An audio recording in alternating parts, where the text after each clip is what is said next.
November 1942, Provincetown, Massachusetts.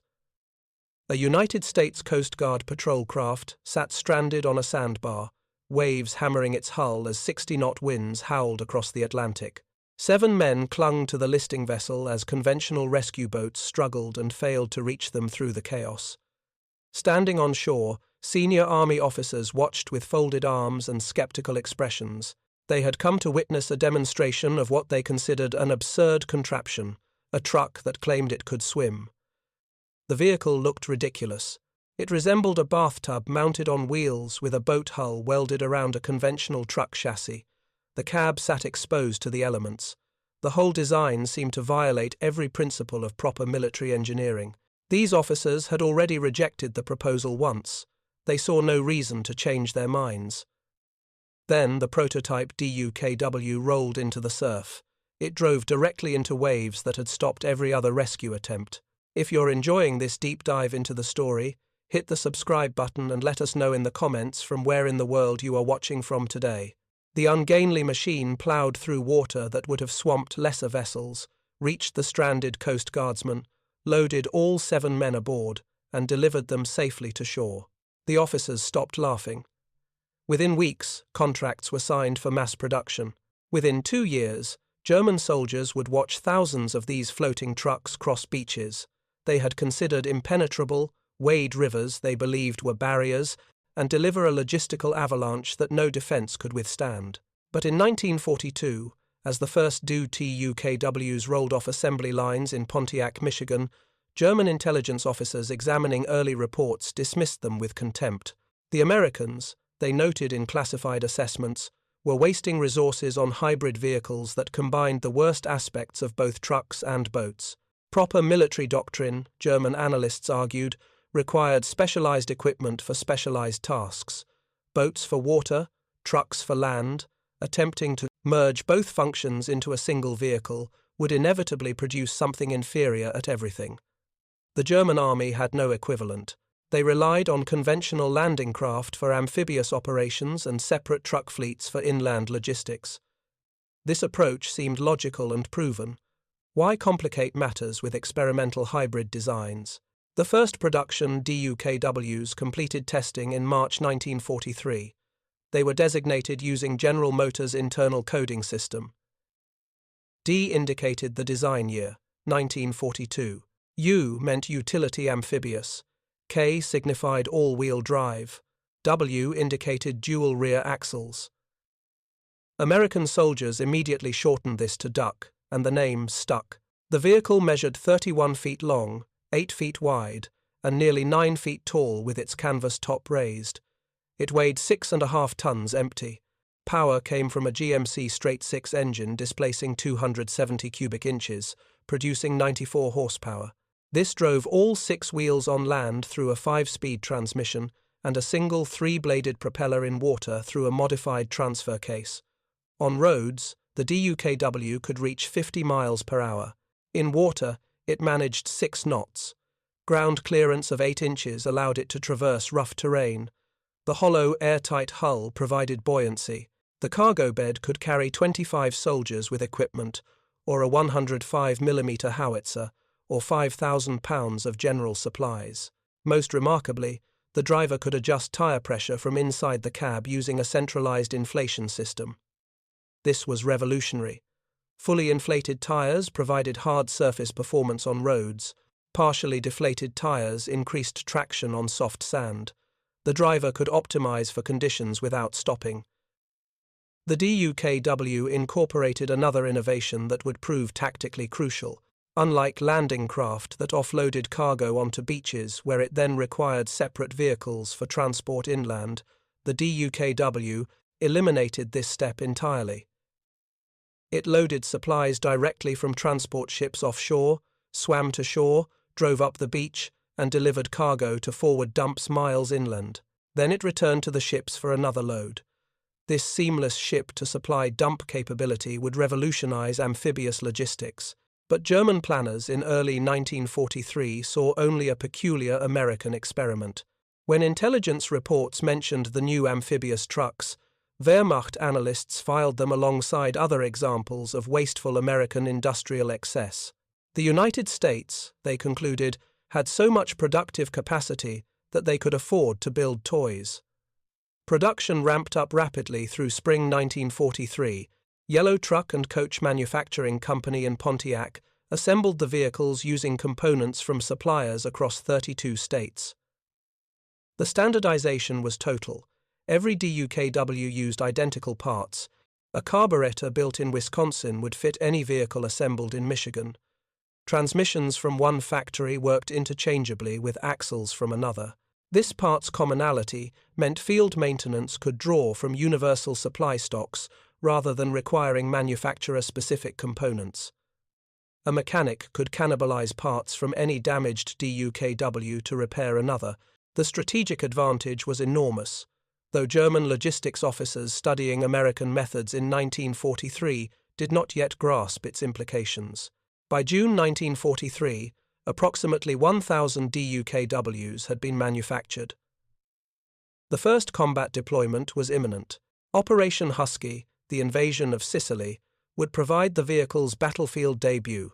American planners loaded 55 DUKWs aboard transport ships bound for North Africa, where General George Patton's 7th Army was preparing for the assault.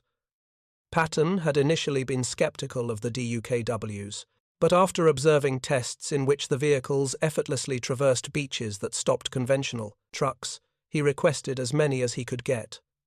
By July 1943, approximately 1,000 DUKWs had been assigned to American forces preparing to invade Sicily. The island presented formidable challenges. Rocky coastlines alternated with sandy beaches backed by cliffs. Roads were primitive. Ports were well defended. German intelligence estimated that even if Allied forces successfully landed, supplying them across Sicilian beaches would prove impossible for any sustained period. The defenders believed terrain and logistics would exhaust any invasion before it could advance inland. They had not accounted for the floating trucks. July 10, 1943. Operation Husky commenced before dawn. American forces landed along Sicily's southern coast near Gela. British forces struck the southeastern shores around Syracuse. The initial waves went ashore in conventional landing craft. Infantry established beachheads under fire. Then the DUKWs arrived. German observers manning coastal defences watched with incomprehension as dozens of trucks drove directly out of the Mediterranean. The vehicles emerged from the surf, climbed beaches, and disappeared inland without pausing. More trucks followed. Then more. The stream seemed endless. Within hours, German commanders received frantic reports from forward units. American forces were receiving supplies at rates that defied calculation. Ammunition, medical equipment, rations, and fuel appeared at the front continuously. The logistics that German planners had expected would strangle the invasion were instead flowing smoothly. Wehrmacht officers examining captured American equipment manifests discovered references to amphibious trucks, but initially dismissed these as translation errors or Allied propaganda. Trucks could not swim. The reports made no sense. Then reconnaissance patrols brought back eyewitness accounts. American vehicles were indeed driving out of the ocean. The first German intelligence assessment of DUKWs in combat arrived at Wehrmacht headquarters on July 14, 1943. The report noted with apparent bewilderment that American forces possessed vehicles capable of operating in both water and on land. The analysis acknowledged this provided significant logistical advantages, but suggested the vehicles must have severe limitations that would become apparent. Those limitations did not appear. As the Sicily campaign progressed through July, DUKWs proved remarkably versatile. When conventional landing craft struggled with rough surf, DUKWs plowed through. When beaches became congested with equipment, DUKWs drove inland to find clear routes.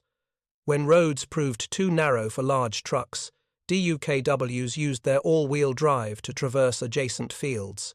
British General Harold Alexander, commanding Allied ground forces in Sicily, observed DUKW operations firsthand during the campaign's second week.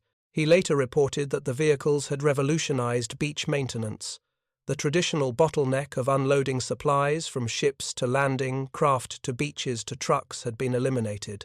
DUKWs performed all those functions as a single continuous operation. German defenders in Sicily found themselves facing an opponent with seemingly unlimited supplies. Artillery batteries that German commanders expected would exhaust their ammunition after a few days continued firing for weeks. American infantry units that should have been rationing food and water maintained full provisions. Fuel that should have run short kept flowing to armored units. The logistics were not unlimited. They simply appeared that way because DUKW operations were so efficient that supply delivery matched consumption nearly perfectly. American forces were receiving approximately what they needed, when they needed it, where they needed it. For German units accustomed to chronic supply shortages, this seemed impossibly lavish. As Sicily fell in mid-August 1943, German after-action reports began addressing the American amphibious trucks seriously. Officers who had initially dismissed them as gimmicks now acknowledged they represented a significant tactical innovation. The vehicles had proven reliable, versatile, and present in quantities that suggested mass production capability that Germany could not match. One report from a German logistics officer captured in Sicily noted that American beach operations resembled factory assembly lines. Supplies flowed from ships to shore to front with mechanical precision. The amphibious trucks were central to this efficiency. Each vehicle eliminated multiple handling steps and allowed supplies to move continuously rather than accumulating at bottlenecks. The fall of Sicily marked only the beginning. By September 1943, production of DUKWs exceeded 2,000 vehicles monthly. The vehicles were being assigned not just to American forces, but also to British units through Lend-Lease. Approximately 2,000 DUKWs went to the United Kingdom. Hundreds more went to Soviet forces for river-crossing operations. German intelligence tracking Allied equipment acquisitions noted the DUKW distribution with growing concern. The Americans were not merely experimenting with amphibious trucks, they were incorporating them into standard logistics doctrine across all theaters. This suggested confidence in the design and commitment to amphibious operations that implied future invasions beyond Sicily. The next test came in September 1943, when Allied forces invaded mainland Italy at Salerno. German forces defending the beachhead fought desperately to drive the Allies back into the sea. For 10 days, the outcome hung in balance. American and British units clung to narrow coastal strips under intense counterattack. Through it all, DUKWs maintained the supply line. They shuttled through rough seas that grounded conventional landing craft. They delivered ammunition to artillery, batteries firing at maximum rate. They evacuated wounded soldiers directly from beach aid stations to hospital ships offshore. They brought fuel to armored units whose tanks consumed gasoline faster than trucks alone could deliver. German commanders at Salerno recognized that destroying Allied logistics was essential to victory. Artillery targeted beaches, aircraft bombed supply dumps, infantry raids struck at Allied rear areas. But the DUKWs proved maddeningly difficult to disrupt. If one beach became too dangerous, they simply used another. If roads were blocked, they drove through fields. If ports were destroyed, they never needed ports. The versatility frustrated German efforts to cut Allied supply lines. Traditional defensive doctrine assumed that invading forces required ports for logistics, destroy or defend ports, and invasions would wither. But DUKWs made every beach a potential supply point. The entire coastline became an undefended port. By late 1943, Wehrmacht training materials began, including sections on American amphibious trucks. Intelligence bulletins described the vehicle's capabilities and suggested countermeasures. The recommendations revealed German tactical thinking. Since the trucks were unarmored, they were vulnerable to small arms fire. Target them in the water, where they moved slowly. Attack beaches during offloading when they were stationary and concentrated. These countermeasures had limited effect. Yes, DUKWs were vulnerable. Some were destroyed by enemy fire. Some capsized in rough seas. Some broke down under hard use. But American production replaced losses faster than combat could inflict them. By December 1943, total DUKW production exceeded 10,000 vehicles. Losses in Sicily and Italy numbered in the hundreds. The mathematics favored the Allies overwhelmingly. German officers captured in Italy during winter 1943 and 44 provided additional insights during interrogations. Several mentioned the psychological impact of watching American supplies arrive continuously. German units scrounged for ammunition and food. American units seemed to have unlimited everything. The contrast was demoralizing. One German battalion commander described watching DUKWs during a firefight near the Garigliano River. His men were rationing rifle ammunition to 10 rounds per day. Across the river, American infantry fired at will, supported by artillery that never seemed to run low on shells. When he asked how Americans maintained such supply rates, his interrogator explained the floating trucks. The German officer simply shook his head. His forces had nothing equivalent. The winter of 1943–44 brought planning for the most ambitious amphibious operation in history. Operation Overlord, the invasion of northern France, would dwarf Sicily and Italy in scale. Allied planners studied lessons learned from previous invasions. The DUKW featured prominently in logistics calculations. Approximately 2,000 DUKWs were allocated for D-Day operations. German intelligence knew an invasion was coming. Where and when remained uncertain, but the Atlantic Wall defences reflected German assumptions about Allied logistics. Ports were heavily fortified. Beaches were mined and obstructed. The German High Command believed that even if Allies established beachheads, they could not sustain operations without capturing a major port. Holding ports meant containing invasions. This analysis was partially correct. Allied planners were indeed concerned about port capacity. They developed ingenious solutions, including artificial harbours called mulberries. But the most important logistics innovation was not new. It was sitting in thousands of staging areas across southern England, painted in invasion stripes, waiting. June 6, 1944. The Normandy invasion commenced in darkness and chaos. American forces struck Omaha and Utah beaches. British and Canadian forces attacked Gold, Juno, and Sword beaches. The initial assault waves suffered horrific casualties at Omaha, where German defenders had excellent positions and devastating fields of fire. The DUKWs began arriving in the second wave. The seas were rough. 3 to 5 foot waves exceeded the conditions the vehicles were designed for. Some DUKWs, overloaded with howitzers, foundered in the heavy surf. Men died. Equipment sank. The disaster at Omaha Beach became the most tragic DUKW operation of the war. But even at Omaha, many DUKWs made it through. And at the other beaches, where conditions were slightly calmer, the floating trucks performed exactly as planned. They delivered ammunition to infantry pinned down by German fire. They brought fuel to tanks churning through sand. They evacuated wounded soldiers whose survival depended on reaching medical care within the golden hour. General Dwight Eisenhower, Supreme Allied Commander, watched DUKW operations on D-Day from offshore. He later identified the DUKW as one of 5 pieces of equipment most vital to Allied success in Europe. The other 4 were the C-47 transport aircraft, the 2.5-ton truck, the bulldozer, and the DUKW amphibious vehicle itself. Notably, none were combat vehicles. They were tools for mobility and logistics. German defenders in Normandy watched the American logistics with disbelief. Within days of the initial landings, Allied forces had established supply dumps that rivaled permanent installations. Ammunition, fuel, rations, medical supplies, and equipment flowed across beaches in quantities that seemed impossible. Wehrmacht officers understood intellectually that American industrial capacity was enormous.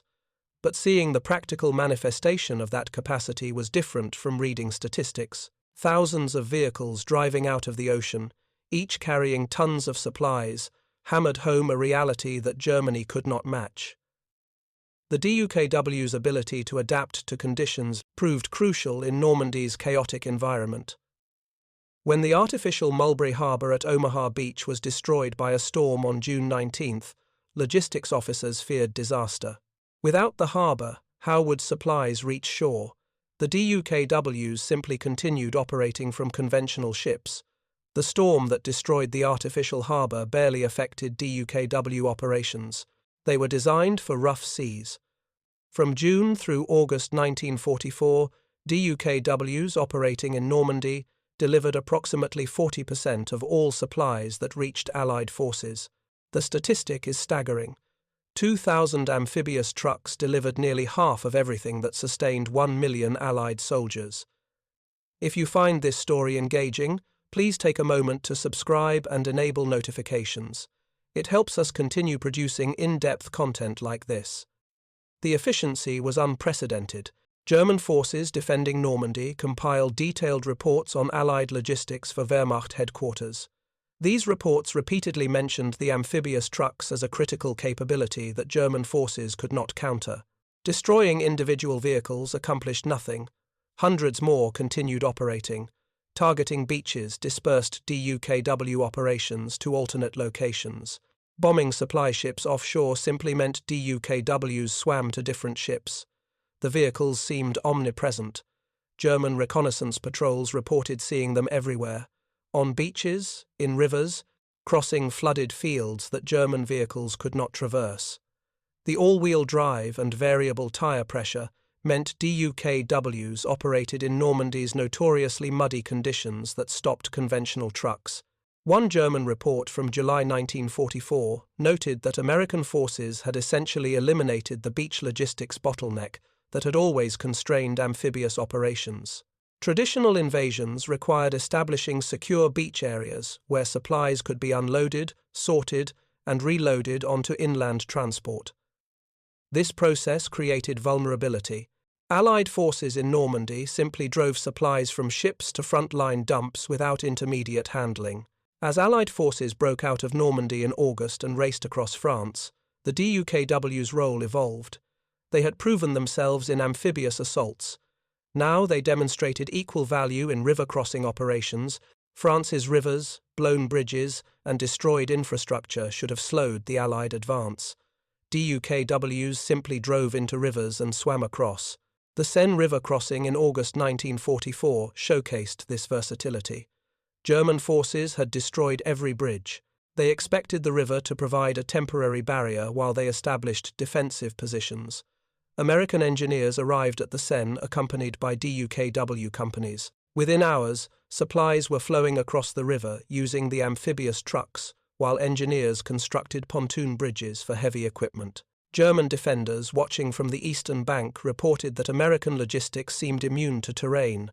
Destroy bridges, and they used boats. Defend boats, and they used trucks. The DUKW combined both capabilities in a single vehicle that required no specialized equipment or lengthy preparation. By September 1944, German forces were in full retreat toward their homeland. Allied armies pursued rapidly, but logistics increasingly constrained the advance. Fuel became the critical limitation. Trucks carrying fuel from Normandy beaches to advancing armored divisions had to travel hundreds of miles. The distances consumed precious gasoline and time. This problem, known as the Red Ball Express, ultimately slowed the Allied advance and gave German forces time to establish defences along their borders. But DUKWs eased the logistics strain wherever rivers could be used. They ferried fuel drums across water obstacles, eliminating lengthy detours to functioning bridges. The Scheldt River Campaign in October and November 1944 demonstrated DUKW utility in the brutal fighting to clear approaches to Antwerp. Canadian forces battled through flooded countryside where roads had disappeared underwater. DUKWs became the primary supply vehicles, wading through floods that stopped conventional trucks entirely. German defenders in the Scheldt observed that Allied forces seemed unaffected by the deliberate flooding that German engineers had created as a defensive measure. The water barriers that should have isolated Allied units instead became highways for amphibious trucks. The defensive plan had assumed conventional logistics. It failed against vehicles that treated water as roadway. As winter 1944 approached, Allied forces closed on Germany's borders. The Rhine River loomed as the final major geographical barrier. German propaganda emphasized the Rhine's historical and psychological importance. The sacred German river would never fall to invaders. Every bridge had been prepared for demolition. The river itself would be the fortress. Allied planners studied the Rhine throughout late 1944. It was wider than the Seine, faster, and more heavily defended. Crossing would require massive preparation, overwhelming force, and flawless logistics. The DUKW would be central to all of it. March 23, 1945, Operation Plunder commenced. Field Marshal Bernard Montgomery's 21st Army Group began crossing the Rhine along a 20-mile front near Wesel. The operation rivaled Normandy in scale and exceeded it in intensity. 4,000 Allied artillery pieces fired for 4 hours. British bombers struck German positions. Paratroopers dropped behind enemy lines. Then the DUKWs entered the river, thousands of them.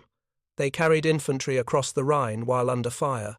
They shuttled ammunition to artillery batteries on the eastern bank. They evacuated wounded back to Western Shore field hospitals. They maintained a continuous flow of supplies that sustained the bridgehead against German counterattacks. German defenders along the Rhine had prepared for conventional river crossing operations. They expected Allied forces to use assault boats that would be vulnerable during crossing. They planned to target boats with artillery and machine guns, inflicting maximum casualties during the crossing phase itself. The reality differed. Yes, assault boats were used, but DUKWs provided an additional crossing capability that German defences were not optimized to counter. The amphibious trucks were larger targets than boats, but also faster and more numerous. Destroying a few accomplished nothing. Hundreds more continued operating. Wehrmacht after-action reports from the Rhine crossing noted with resignation that American forces possessed logistical capabilities that could not be matched or effectively countered. The amphibious trucks were specifically mentioned as enabling rapid establishment of supply lines across the river before German forces could organize coherent counterattacks. By late March 1945, multiple Allied armies were across the Rhine at various points. American General George Patton's Third Army had crossed south of Montgomery's operation, using DUKWs and improvised ferry equipment. The German defensive line that was supposed to buy time for reorganization had collapsed within days. One German logistics officer, captured near Oberwesel during the Third Army's crossing on March 28, provided insight into Wehrmacht thinking during interrogation. He stated that German forces had known intellectually that American logistics were superior, but the Rhine crossing revealed the full extent of the disparity. German units struggling to maintain basic supplies watched Americans cross a major river and immediately establish supply dumps on the far side that exceeded anything German forces possessed before the war started. The contrast was absolute. German logistics had progressively degraded from 1942 through early 1945. Fuel shortages, ammunition rationing, food scarcity, transportation, breakdowns. By spring 1945, many German units were effectively immobile due to lack of fuel and functioning vehicles. American logistics, meanwhile, had progressively improved. In 1945, Allied supply operations were more efficient than in 1943. Learning curves, process improvements, and standardized equipment combined to create logistics machinery that functioned with industrial precision. The DUKW epitomized this advantage. Over 21,000 had been manufactured by war's end. They had served in every theatre: Sicily, Italy, Normandy, southern France, the Rhine, the Pacific Islands. Wherever Allied forces conducted amphibious operations or crossed water obstacles, DUKWs provided the logistics backbone. German forces, by contrast, never developed an equivalent vehicle. Various experimental amphibious vehicles were tested but never entered mass production. Germany lacked the industrial capacity and increasingly lacked the strategic situation that would have made such vehicles useful. By the time German planners might have seen value in amphibious trucks, German forces were retreating and production capacity was consumed, maintaining existing equipment. The Soviet Union received approximately 586 DUKWs through Lend-Lease. They were used extensively for river crossing operations on the Eastern Front, where Germany's river defensive lines were repeatedly breached by Soviet forces using American amphibious trucks. After the war, the Soviets developed their own DUKW derivative called the BAV-485, acknowledging through imitation that the American design had proven its worth. British forces received 2,000 DUKWs. They were used in every British amphibious operation from Sicily through the Rhine crossings. British after-action reports consistently praised the vehicle's reliability and versatility. Some British units continued operating DUKWs into the 1970s for training purposes, a testament to the design's enduring utility. The transformation of German attitudes toward the DUKW mirrored the broader story of the war. Initial dismissiveness gave way to grudging respect, then open acknowledgement of American capabilities that could not be matched.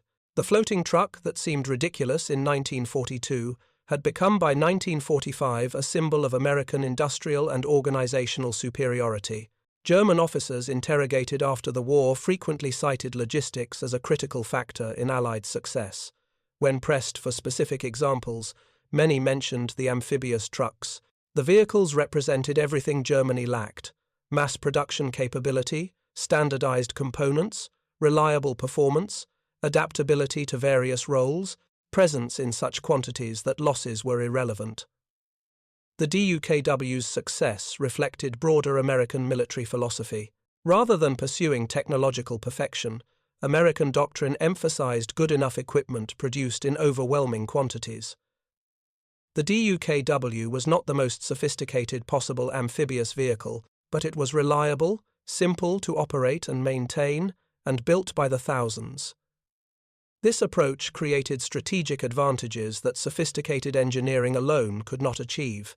A perfect vehicle that existed in limited numbers provided less capability than an adequate vehicle that existed everywhere. The DUKW was adequate, and it existed everywhere Allied forces operated. Post-war analysis by military historians identified the DUTW as one of the war's most significant innovations. Not because it was revolutionary in concept, amphibious vehicles had existed before, but because it was revolutionary in implementation. The combination of reliable design, mass production, and integrated logistics doctrine created a capability that transformed amphibious warfare. The vehicle's influence extended far beyond World War II. Every major military developed DUKW equivalents in the post-war decades.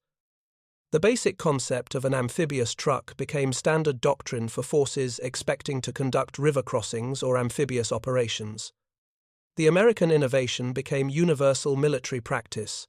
For German forces, the DUKW represented a lesson learned too late. By the time Wehrmacht recognized the vehicle's importance, Germany lacked the capacity to develop a response.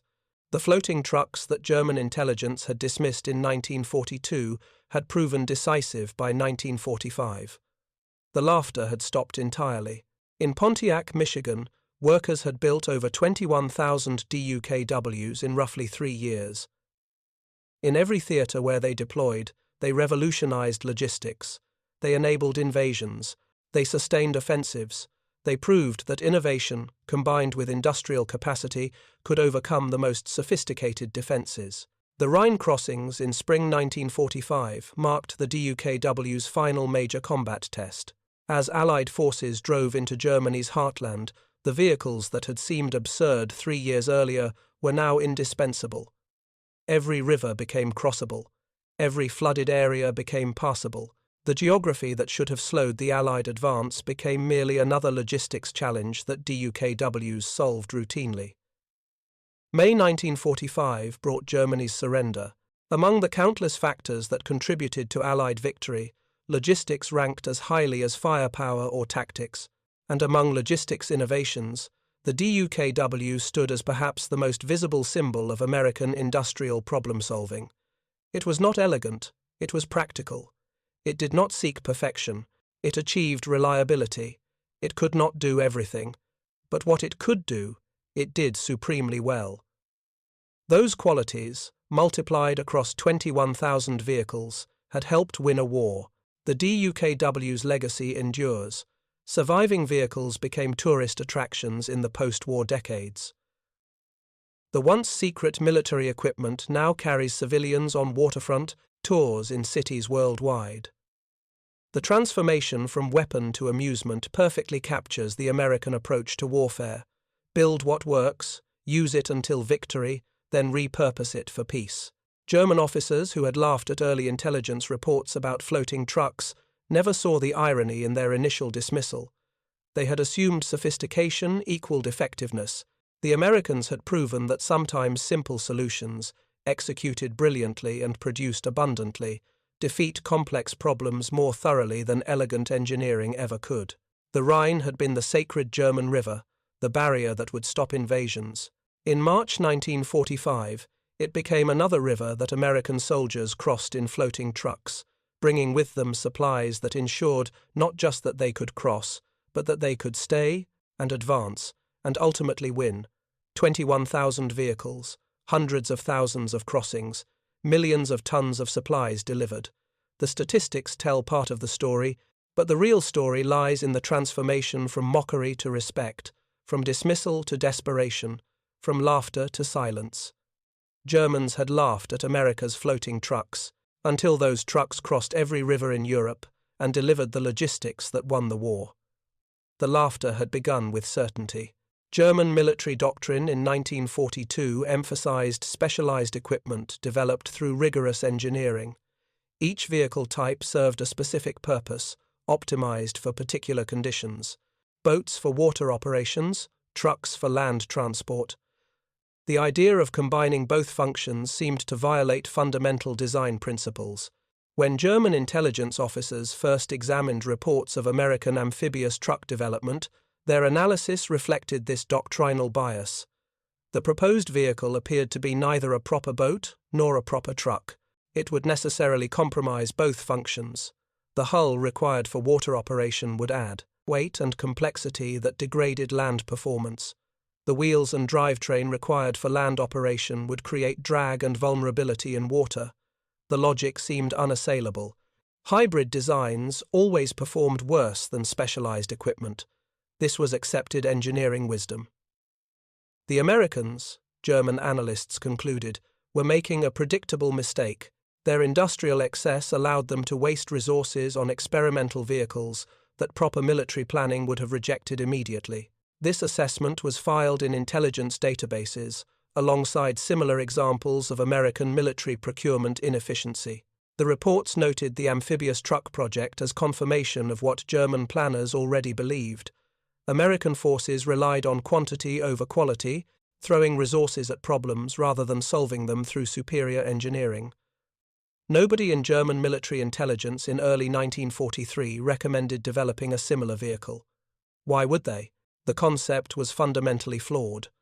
Germany's limited industrial capacity should be devoted to proven designs, not experimental hybrids. Panzer production, artillery, aircraft, these were the weapons that would determine outcomes. Amphibious trucks were a curiosity, nothing more. The certainty lasted until Sicily. Then, it began to crack. German officers defending Sicily in July 1943 sent increasingly urgent reports about American logistics capabilities.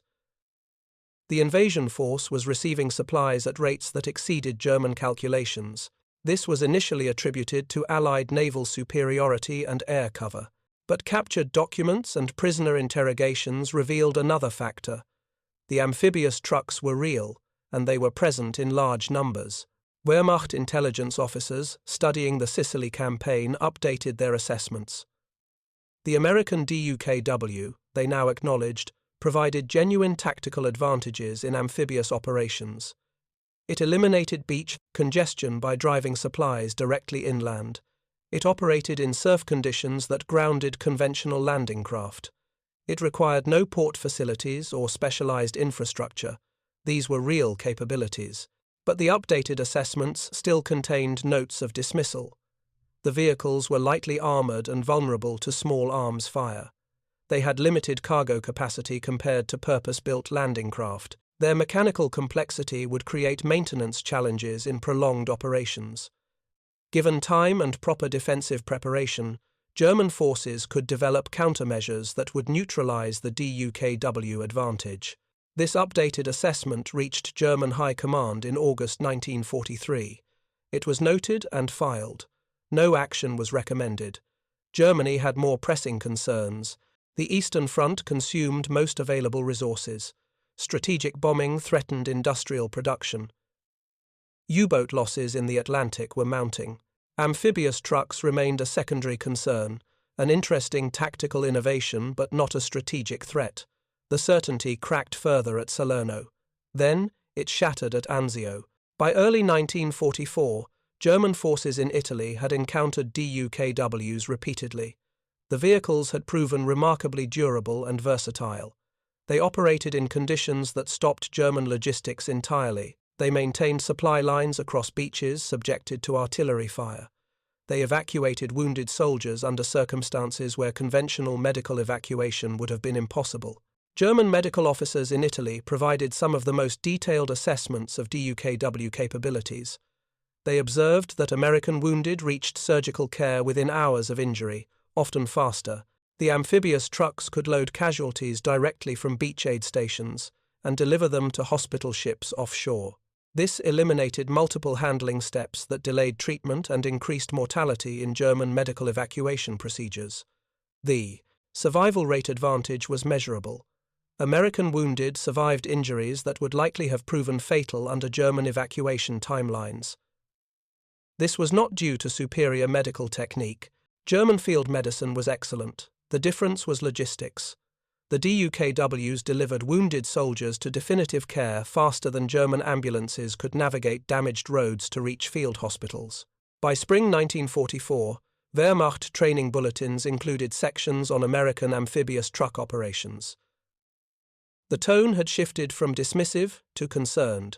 The vehicles were no longer described as experimental hybrids, but as proven logistics platforms that provided Allied forces with significant operational advantages. Recommended countermeasures focused on targeting DUKWs during vulnerable phases, loading in water, climbing beaches, or congregating at supply dumps. These countermeasures achieved limited success. DUKWs were indeed vulnerable to direct fire. Individual vehicles were destroyed, but the tactical impact was negligible.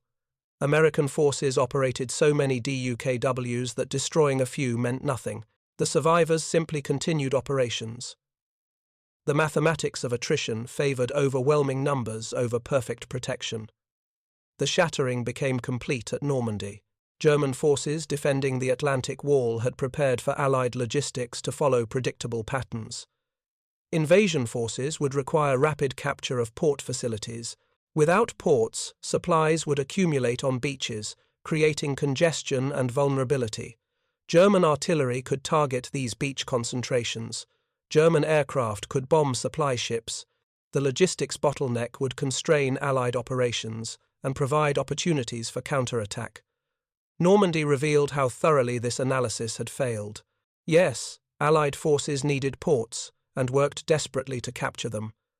But the DUKWs provided an interim capability that sustained operations until ports fell. The beach congestion that German planners expected never fully materialized because supplies kept moving inland. The targets that German artillery sought never remained stationary long enough for effective engagement. German reconnaissance reports from Normandy in June and July 1944 read like descriptions of industrial operations rather than military logistics. The Americans had created assembly line supply systems on French beaches. Materials arrived from ships, were immediately loaded onto amphibious trucks, and disappeared inland. The continuous flow resembled factory production more than battlefield logistics. This industrial character was precisely what German forces could not replicate or counter. Wehrmacht logistics relied on careful planning, specialized transportation, and sequential operations.